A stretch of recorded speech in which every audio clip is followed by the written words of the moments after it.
Welcome! Today, we're cracking open a really powerful ancient phrase to see exactly what makes it tick. We're going to explore how just a few specific words, when you put them together in a precise way, can create a concept that is so much greater than the sum of its parts.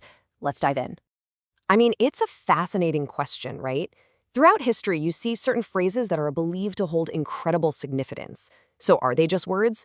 Or are they something more, like a kind of spiritual technology, a precise formula? Well, that's exactly what we're going to find out.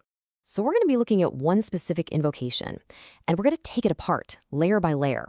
We'll look at the divine names, the angelic forces, and even the cosmic energies tied to it to really build a complete picture of its meaning and its purpose. Okay, let's start at the very foundation of this phrase. This is the primary source of its power, a divine name that signifies an incredible and very specific kind of might. So the foundational phrase is Elohim Gibor. Now, translated from Hebrew, this means God of strength or mighty God. But this isn't just any name. Think of it as the anchor point, the absolute core identity of the power that's being called upon here. And this is where it gets really interesting. Elohim Gibor isn't just about raw, brute force. I mean, yes, it represents that raw divine might, but it's a might that's channeled through discipline and judgment. And this is all tied to a specific concept in Kabbalah called Geburah. Which brings us to Geburah. Now, in the mystical system of the Tree of Life, Geburah is the fifth sphere. You can think of it as the cosmic principle of strength, but also of severity and boundaries. It's the force that says no, the force that creates structure and gives form to raw energy. And this right here perfectly illustrates the balance. You see, Geburah's severity isn't a negative thing. It's absolutely necessary. It acts as a kind of container for its opposite, Chesed, which is mercy. Without the discipline and the boundaries of Geburah, the boundless compassion of Chesed would just be, well, formless and totally ineffective. You need both. You need the structure and the flow. All right, so we have the divine source of power. Now let's introduce its agents, the angelic beings who are actually tasked with administering this specific, powerful energy. First up is Archangel Kamael. He is the chief archangel of the sphere of Geburah. And get this, his name itself is incredibly profound. It means one who sees God. That implies a direct, intimate connection and understanding of the divine will that he serves. Kamael's job description is, well, intense.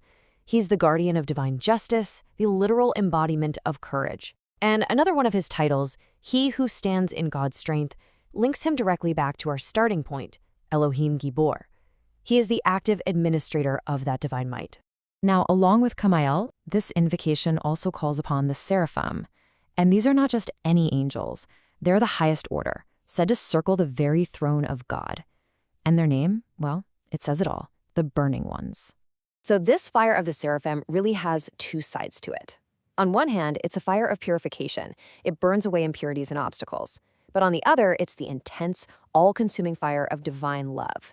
So they bring both this purifying and this deeply passionate energy into the mix. Okay, so we've gone from the divine to the angelic, and now we're going to ground this whole concept in the cosmos. We're connecting this energy to a planetary influence that perfectly mirrors all the qualities we've been talking about.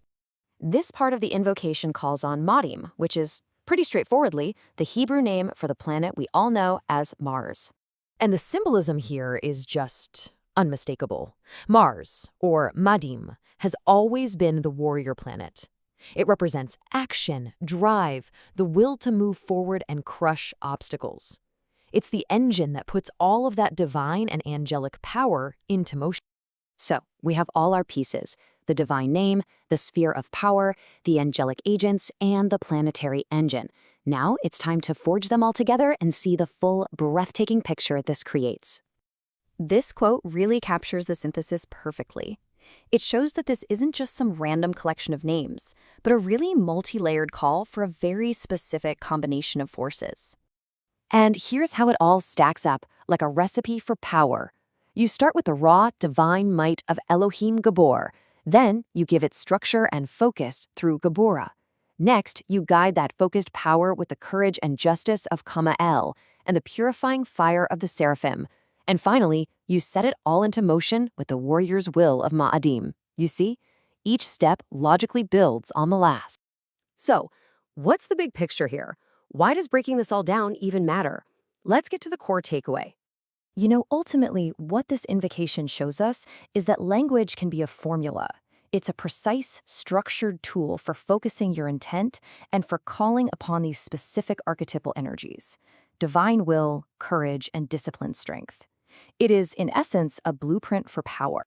And that leaves us with a final thought to chew on. We've just deconstructed the anatomy of a kind of divine warrior strength. It makes you wonder, doesn't it? If you were to create an invocation for your own inner strength, what would its components be? What would you call upon? Thanks so much for tuning in.